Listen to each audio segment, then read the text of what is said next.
The Interstellar Defense Coalition Academy, perched on Thalaxis Prime's largest moon, like a particularly ambitious architectural statement, all gleaming spires and impossibly balanced platforms that defied both gravity and good taste.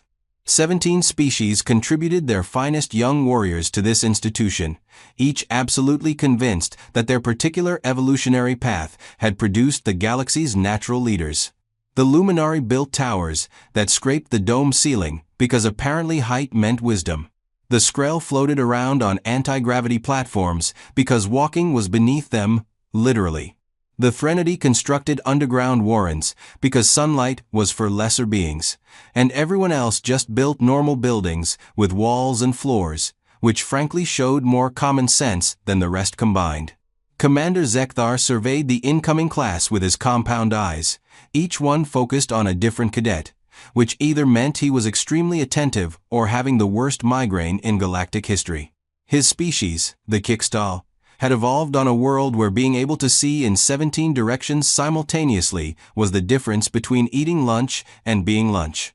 This made them excellent military commanders and terrible at surprise parties.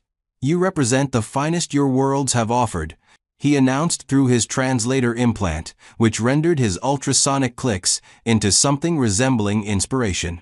"Here, you will become the instruments of galactic peace." The irony of training professional violence specialists for peacekeeping was lost on precisely no one except Zekthar, whose species had evolved without the brain structures necessary for irony. They had, however, evolved excellent pattern recognition, which meant they were very good at warfare and very bad at comedy. Among the assembled cadets stood Tor Valexesh Kelmira, second heir to the Zenthari Trade Consortium, a being who had never encountered a mirror he didn't admire. The Zenthari were what happened when you gave a species perfect symmetry, natural armor plating, and an economic system based entirely on beauty standards. Standing 8 feet tall with iridescent carapace that shifted colors based on mood, 6 limbs that moved with practiced precision, and a vocal range that could shatter glass when properly motivated, Tor Valax represented everything his culture valued: aesthetic perfection, economic dominance, and the unshakable belief that everyone else existed to admire them. His people had built a commercial empire spanning 90 systems on the revolutionary economic principle that pretty things were worth more than ugly things. They had then codified this into law, created a currency based on aesthetic value, and somehow convinced half the galaxy that this made perfect sense. Financial analysts called it innovative. Everyone else called it what happens when you let the marketing department run civilization. "Observe this collection of mediocrity," Tor Valax murmured to his companion, a Velix named Crenshaw, who scuttled beside him with the desperate social climbing instincts of a being who knew they weren't pretty enough for Zenthari society, but hoped proximity might help. "Half cannot even maintain their own body temperature. Primitives playing at civilization. Absolute primitives," Crenshaw agreed enthusiastically, his multiple legs clicking against the parade ground in nervous rhythm. "I heard they accepted someone from an actual Deathworld this year. Category 9, if you can believe it." Tor Valax could not believe it, mainly because he had never bothered to learn what Deathworld classifications meant. Numbers were for accountants. The Galactic Habitability Index rated planets from 1 to 10 based on how enthusiastically they tried to kill their inhabitants. Level 1 worlds were the galactic equivalent of luxury resorts: stable climate, gentle gravity, minimal predators, weather that politely stayed within comfortable parameters. Most coalition species evolved on level 1 or 2 worlds, where the most dangerous animal could usually be defeated by loud noises and aggressive pointing. Earth rated level 9. This should have been prominently featured in every human cadet's file, ideally with flashing lights and perhaps a small alarm. Instead, it was buried in subsection 7.2 of the species integration documentation, which nobody read, because it was 400 pages long and written by bureaucrats who believed that comprehensiveness was more important than comprehension. The human in question stood near the back of the formation, average height for her species, which meant most aliens looked down at her literally, while she looked down on them metaphorically. Her name was Keiko Adeyemi, though she introduced herself as a Deyemi because she'd learned that aliens struggled with human-given names, the way fish struggle with bicycles. Her skin was the deep brown that came from ancestors who'd survived equatorial sun, and her hair was bound in tight coils that defied Zenthari beauty standards and most known laws of physics. Her expression suggested she was performing complex mental calculations, which she was, specifically, calculating how many more minutes until she could leave this pointless ceremony. She'd grown up in the Nairobi-Tokyo megapolis, where rush hour was deadlier than most species combat training, and she'd joined the Coalition Academy because it was the only scholarship that would get her off Earth without requiring criminal activity. Torvalax noticed her the way aristocrats notice servants. Peripherally, dismissively, and with the vague distaste reserved for things that don't sparkle. "What is that supposed to be?" he asked, gesturing with one of his 6 arms toward Adeyemi. "Human," Crenshaw supplied, accessing his datapad. "From Earth. Sol system. Barely met minimum qualifications, required gravity adaptation protocol, temperature regulation assistance. Bone density concerns noted." Concerning how? For them, presumably. High gravity world but delicate skeletal structure. Doesn't make evolutionary sense, but Deathworld biology rarely does. Torvalax filed this information in the mental drawer labeled beneath my concern, which was getting quite crowded these days. The Academy operated on educational principles refined over 3 centuries, expose cadets to increasingly lethal scenarios, and evaluate who maintained both competence and sanity.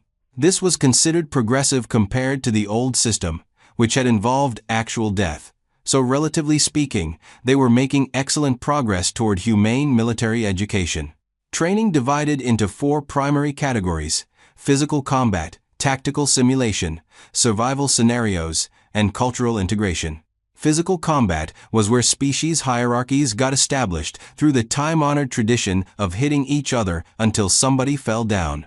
The combat gymnasium was a temple to controlled violence, complete with weapon racks organized by species grip compatibility and training floors that adjusted density based on participant physiology. Instructor Vaxitrel, a Korathi who resembled a mountain that had developed opinions and anger management issues, presided over the space with the enthusiasm of someone who genuinely loved watching youngsters discover their physical limitations. Rotation sparring, she announced in a voice like grinding tectonic plates. Random partner assignments. Non-lethal force only, but I reward enthusiasm with better grades. The holographic assignment board cycled through names with the cold algorithmic indifference that suggested the computer either had perfect logic or a cruel sense of humor. Possibly both. Torvalax drew a Quellian, one of those amphibious species whose entire combat strategy involved being slippery and hoping their opponent got frustrated and quit.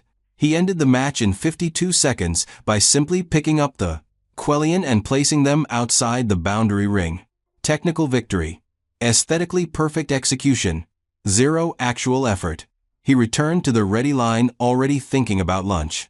Adeyemi got paired with a Kronar, which was essentially what happened when evolution looked at bears, decided they weren't intimidating enough, and added extra mass plus bad attitude. The Kronar outweighed her by 300 pounds and had 6-inch claws that it was very proud of.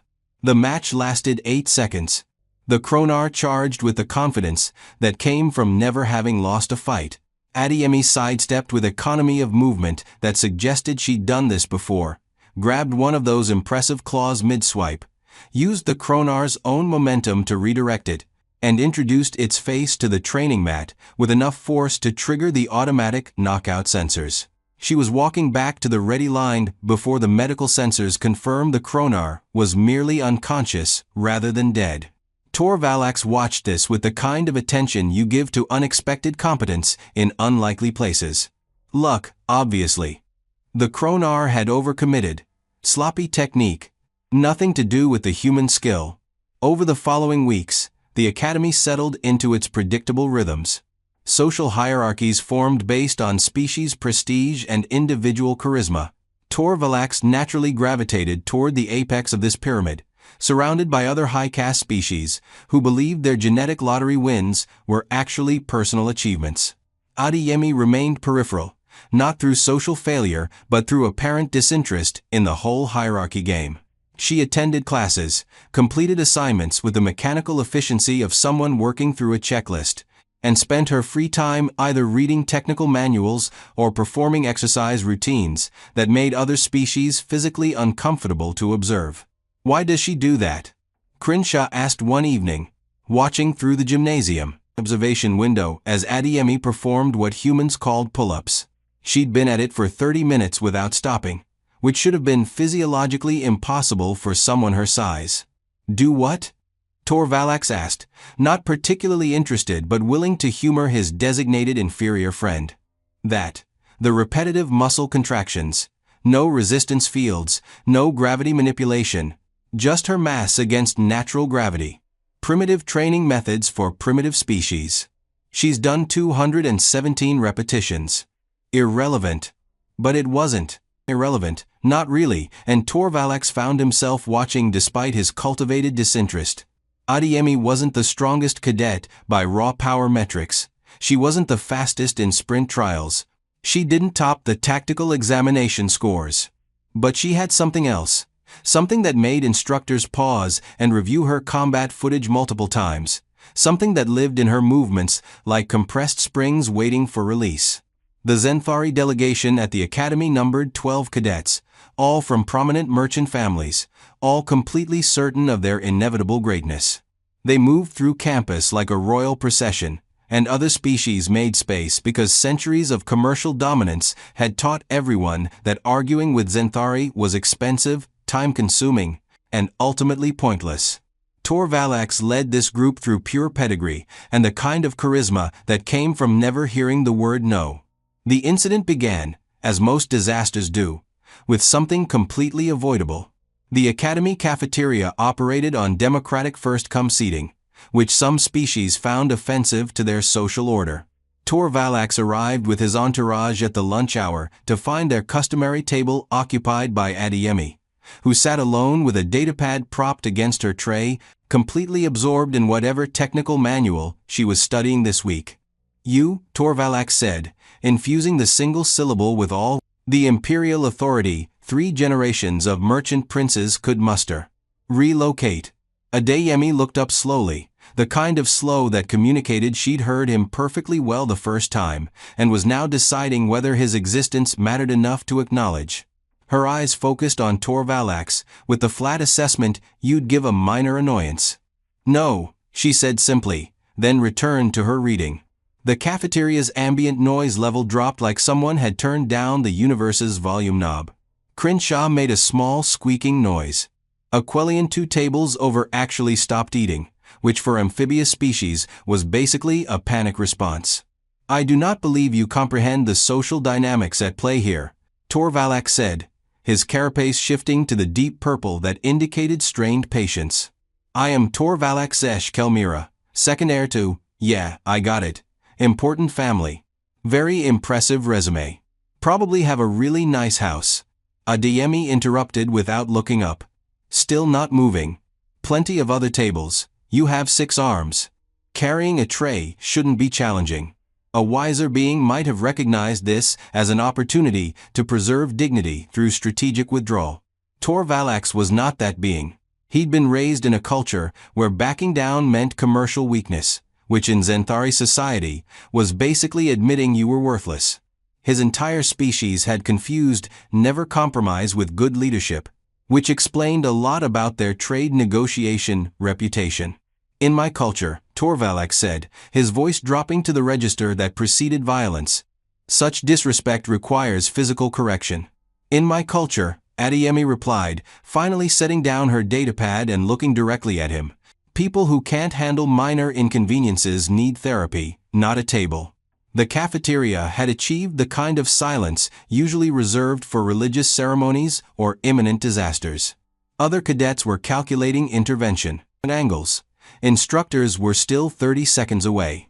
The moment balanced on a knife edge. What happened next occupied approximately 4 seconds of objective time, but those 4 seconds would be dissected, analyzed, and taught as a case study in catastrophically poor decision-making for the next 2 decades. Torvalax, operating on generations of aristocratic entitlement and exactly zero real-world combat experience outside controlled training environments, decided that physical discipline was appropriate. In his culture, a strike across the face was how superiors corrected social inferiors. It was ritualized, measured, and carried specific cultural meaning about hierarchy and respect. He struck Adeyemi across the face with his primary right hand, an open palm blow that carried enough force to stagger a Zenthari child but was, in his estimation, measured and appropriate for the offense. The sound of impact cracked through the silent cafeteria. Adeyemi's head snapped to the side. For one moment, she sat absolutely still, processing. Then she stood up, and that's when everyone should have started running. Here's the thing about Earth that the Coalition species documentation mentioned, but nobody actually internalized.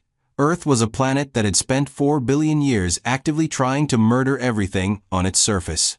The gravity was 1.3 times galactic standard, which meant every step was weight training. The atmospheric oxygen sat at levels most species considered mildly toxic. The sun bombarded the surface with radiation that necessitated an entire organ system dedicated to cellular repair. The tectonic plates were in constant aggressive negotiation, producing earthquakes, volcanoes, and tsunamis with enthusiastic regularity. The weather achieved temperature extremes ranging from lethal by freezing to lethal by cooking, sometimes in the same geographic location within the same day. Evolution on Earth wasn't a gentle process of adaptation. It was a 4 billion year-long cage match where only the most paranoid, most violent, and most stubbornly persistent organisms survived long enough to reproduce. Humans had evolved persistence hunting, which meant their ancestors literally chased prey animals until the prey died of exhaustion. They developed throwing arms capable of accelerating projectiles to lethal velocities. Their skeletal structure was dense enough to support high-gravity locomotion and survive falls that would shatter most species' bones. Their pain tolerance was calibrated for an environment that regularly inflicted damage as part of normal existence. Their healing capabilities were robust enough to recover from injuries that would kill most galactic species outright. And critically, terrifyingly, importantly, humans had evolved with the baseline assumption that everything around them was potentially lethal, which meant their threat response system didn't have a mild response setting. It went from 0 to eliminate the threat permanently with no intermediate stops. Adeyemi processed the strike through 4 million years of evolutionary programming. She wasn't seriously injured, her cheek was already darkening with what would become a spectacular bruise, but nothing was broken. However, her hindbrain, that ancient piece of neural architecture that predated language and civilization by millions of years, identified Torvalax as a threat that had just initiated violence. And human hindbrains had very simple threat response protocols. She punched him in the face. To be more technically specific, she threw a straight right cross with her entire body weight behind it, rotating her hips and shoulders with the efficient biomechanics that humans had been perfecting since they figured out that fists were excellent tools for conflict resolution. Her knuckles, backed by metacarpal bones that had evolved to survive high-gravity impacts, connected with Torvalax's face, with approximately 850 pounds of force concentrated into an area smaller than a credit chip. The crunch was audible across the cafeteria and probably in adjacent rooms. Torvalax's elegant carapace, that beautiful display of genetic superiority and aesthetic perfection, shattered like decorative glass. His facial structure, designed primarily for visual appeal rather than impact resistance, collapsed inward in ways that would make anatomists weep. 4 of his 6 eyes ruptured from the pressure differential, his mandibles separated from his skull in 3 distinct places, which shouldn't have been anatomically possible, but human fists apparently disagreed with Zenthari anatomy about what was possible. He went down like a puppet with severed strings, which was generous, because puppets usually maintained better structural integrity during falls. The cafeteria exploded into chaos. Cadets were screaming. Alarms were triggering. Someone activated the emergency medical alert that made lights flash in patterns that definitely meant something to somebody, Probably. Adeyemi looked down at Torvalax's collapsed form, flexed her right hand once to assess for damage, noted some split knuckles, but nothing serious, and said with perfect calm, "Told you there were other tables." Then she picked up her datapad and walked out while 3 separate emergency medical teams rushed in with equipment and panic. The Academy medical facility was state-of-the-art, which meant it had technology capable of regrowing limbs, curing diseases that had plagued species for millennia, and performing surgery with molecular-level precision. What it was not prepared for was the kind of comprehensive facial destruction that required 16 hours of surgery and 5 specialist consultations from different medical disciplines. Chief Medical Officer Thrensall stared at the scans with the expression of someone whose entire understanding of biology was being actively questioned by reality. "This doesn't make any sense," she said for the 7th time, her sensory tendrils twitching with agitation. Zenthari carapace is grade 5 density. It shouldn't fracture from a simple unarmed strike. We've seen them survive direct plasma burns. Human bone structure is grade 7 density, her assistant offered, pulling up comparative anatomical overlays. Higher than most species. Their skeletal system evolved under high gravity with significant impact stress modeling. That still doesn't explain this level of catastrophic damage. Look at this scan. Complete structural failure across the entire facial region. The force required would be, she paused, running calculations. Approximately 850 pounds per square inch concentrated impact. For a human of her body mass to generate that force, she'd need perfect kinetic chaining, and she stopped, pulling up the combat footage that security had already flagged. She did use perfect kinetic chaining, she said slowly. This wasn't a reflex response. This was trained strike mechanics. Full hip rotation, shoulder engagement, fist structure optimized for impact transfer. Thrensall absorbed this information. "You're telling me this human has trained specifically to optimize violence delivery?" "I'm telling you all humans train to optimize violence delivery. It's in their cultural documentation. Combat sports, martial arts, boxing, mixed martial arts. They have entire entertainment industries built around watching each other fight. For fun? That seems maladaptive. For species from level 1 worlds, yes. For species from level 9 Deathworlds, where everything is actively trying to kill you, it's just practical skill development." Thrensall pulled up Adeyemi's species file. Something she absolutely should have done before now, but hadn't because humans were classified as a minor species and who had time to read documentation for every minor species. She read it now. The file was 83 pages long, which should have been her first warning sign. Most species files were 8 pages maximum. Planet of origin, Earth, Sol system, Orion Spur environmental classification. Level 9 Deathworld primary hazards. Extreme temperature variance, 89 degrees Celsius to plus 57 degrees Celsius surface range. Elevated gravity, 1.3x standard, high radiation exposure, active tectonic system, volatile weather patterns, elevated atmospheric oxygen, potential fire hazard. Extensive megafauna predator ecosystem, aggressive microbial environment. Biological adaptations. Dense skeletal structure, grade 7, robust cardiovascular system, redundant healing mechanisms, elevated pain, tolerance estimated 3x standard, persistence endurance capability, advanced thermoregulation, pattern recognition optimization, social cooperation imperative, tool use sophistication, psychological profile, high stress tolerance, strong pack loyalty, creative problem solving, tendency toward pack bonding with non-species entities, humor as stress management mechanism, persistence despite adversity, competitive drive threat assessment, elevated exercise, extreme caution in combat scenarios. And there, buried in subsection 9.7, a note that someone had flagged, but apparently nobody had actually read. Human physical capabilities significantly exceed baseline assessment assumptions. Species demonstrates disproportionate strength to mass ratio, exceptional endurance capacity, and combat optimization, suggesting strong evolutionary selection for violence.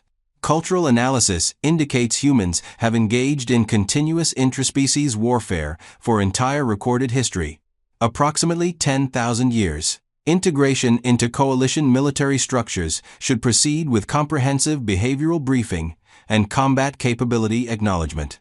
Do not assume physical inferiority based on size. Oh, Thrensal said very quietly. Oh no. Oh no, what? Her assistant asked nervously. We've been treating them like level 2 species. They're short, and they have soft skin, and they complain about temperature regulation. They're short and soft things that evolved on a planet that actively tried to murder them every single day, which means short and soft is their relaxed state. Do you understand what that implies? The assistant did not understand, but was about to learn. The surgery continued for another 12 hours. They managed to reconstruct Tor Valax's face into something that vaguely resembled its original configuration, though he would never look the same. The beautiful iridescent carapace was gone, replaced with synthetic plating that didn't shift colors properly. 3 eyes were beyond repair, leaving him with asymmetrical vision. His mandible would never align correctly again, leaving him with permanent structural dysfunction that Zenthari culture would find deeply disturbing. When he finally woke in the recovery ward, groggy from anesthesia and profoundly confused, his first question was, "What happened?" "You struck a Deathworld cadet," Thrensal said with the flat delivery of someone whose patience had been exhausted hours ago. "She struck back. You lost catastrophically." "That's impossible. She's half my size and has soft skin." Size is not the determining factor in combat effectiveness. Neither is surface appearance. Humans evolved as apex predators on a level 9 Deathworld. You are an accountant's descendant from a level 2 commercial hub. What did you think would happen? Zenthari are superior in Zenthari. Thrensal interrupted with a kind of exhaustion that came from 16 hours of reconstructive surgery. Evolved on a world where the most dangerous predator could be frightened away by being slightly larger than it. Humans evolved on a world where they were the apex predator, and everything else learned to be afraid or died. Do you understand the difference? This information collided with Tor Valax's worldview like a meteor hitting a soap bubble. He did what most beings do when confronted with reality that contradicts their beliefs. He rejected it. "I want her. Expelled. Criminal charges. Assault prosecution. You struck her first. Multiple witnesses confirm this. By coalition law, she was within her rights to defend herself. The fact that you catastrophically underestimated her defensive capabilities is not a legal issue. It's a personal failure of judgment." The investigation that followed was mercifully brief, because security footage captured everything in perfect high-definition detail.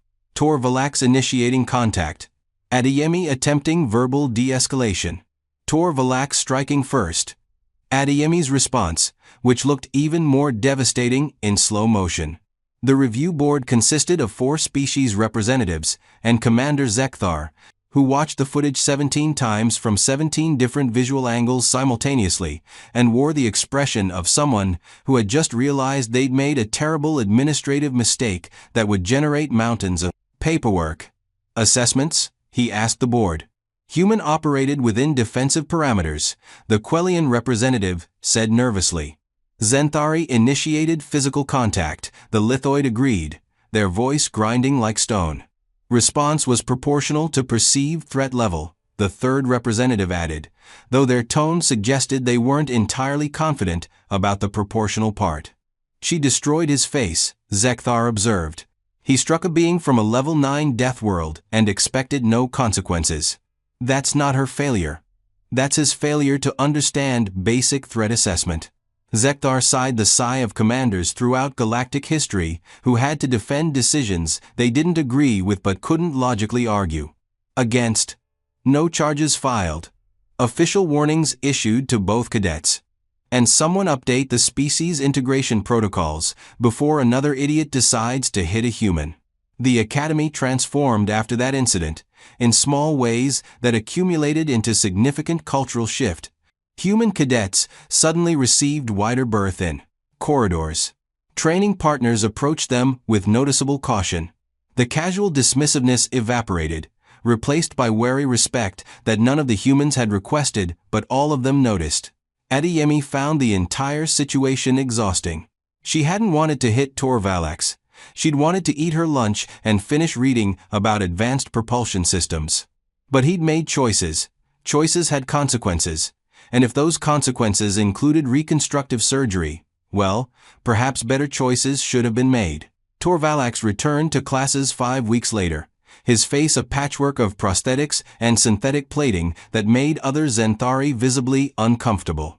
His social standing had collapsed as thoroughly as his facial structure.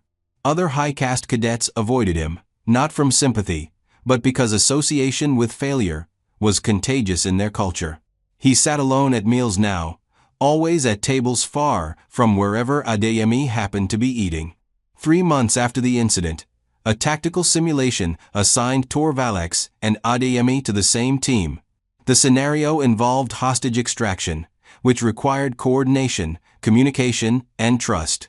They completed the mission in record time with 0 casualties. Afterward, in the debriefing room, while other team members celebrated, Torvalax approached Adeyemi directly for the first time since the cafeteria. "Why didn't you strike to kill?" he asked quietly, his synthesized voice lacking the melodic qualities Zenthari were known for. Adeyemi looked at him, this shattered aristocrat who'd learned humility through emergency surgery. "Because you hit me like you were disciplining a child," she said matter-of-factly. "I figured you didn't know better. If you'd hit me like you actually wanted to hurt me, different story. I genuinely believed I was superior to you. To all humans. Yeah. I noticed. I don't believe that anymore. Good. Now you can actually start learning things instead of just assuming you already know them." Torvalax nodded carefully, a gesture that pulled at his reconstructed mandible in ways that were probably uncomfortable. "For what it's worth," he said, "I apologize." Apology accepted. Pro tip: don't hit people. Seems like a simple rule, but apparently it needs saying. The academy year continued its relentless progression. Cadets graduated. New classes arrived. The story of the Deathworld cadet and the aristocrat who learned physics the painful way became part of academy legend, told and retold until it achieved mythological status. Commander Zekdar personally updated the species integration protocols. The new version was significantly longer and included an entire section on humans with a header that read, "Do not assume fragility equals weakness." He considered adding flashing lights, but settled for bold red text. The Zenthari High Council quietly recalled several of their cadets, including Torvalax, who returned home to a family profoundly ashamed of his disfigurement and what it represented in their appearance-obsessed culture. He would spend the next decade in social rehabilitation, learning humility through systematic ostracism. Adeyemi graduated with honors, though her academic performance hadn't changed at all. She received offers from 19 different military branches and chose the one promising minimal bureaucracy, which turned out to be a cargo transport division patrolling boring sectors where nothing interesting ever happened. She was perfectly fine with boring. Years later, when a junior officer asked her about the incident after hearing the legend, she shrugged and said, "Guy hit me. I hit back harder. He had a bad day." End of story. And it was the end of the story, more or less, except for the part where the Coalition quietly updated threat assessment protocols for all Deathworld species, and the part where Zenthari combat academies started including mandatory seminars on not assuming superiority based on aesthetics, and the part where humans developed a galaxy-wide reputation as beings you really, truly, absolutely should not provoke unless you enjoyed reconstructive surgery. The galaxy learned what Earth had always known, that the most dangerous beings aren't always the largest or the strongest or the prettiest, but the ones who evolved in places where everyday survival required constant optimization for violence, and who carried that optimization with them wherever they went like carefully maintained luggage. And perhaps most importantly, the galaxy learned that hierarchies built on assumptions rather than evidence tend to collapse spectacularly, usually in front of witnesses, frequently requiring emergency medical intervention. The Interstellar Defense Coalition Academy continued its mission of forging galactic peace through controlled violence. The crystalline towers still scraped the dome, The anti-gravity platforms still floated with unnecessary flair. The normal buildings still did their jobs with quiet efficiency. And in the cafeteria, there was now a small plaque mounted on one particular table that read, "Reserved seating, first come, first served." No exceptions, seriously. We have medical bills to prove it. Nobody ever asked Adeyemi to move again. Torvilax eventually returned to civilian life, where he became an advocate for realistic threat assessment in commercial negotiations.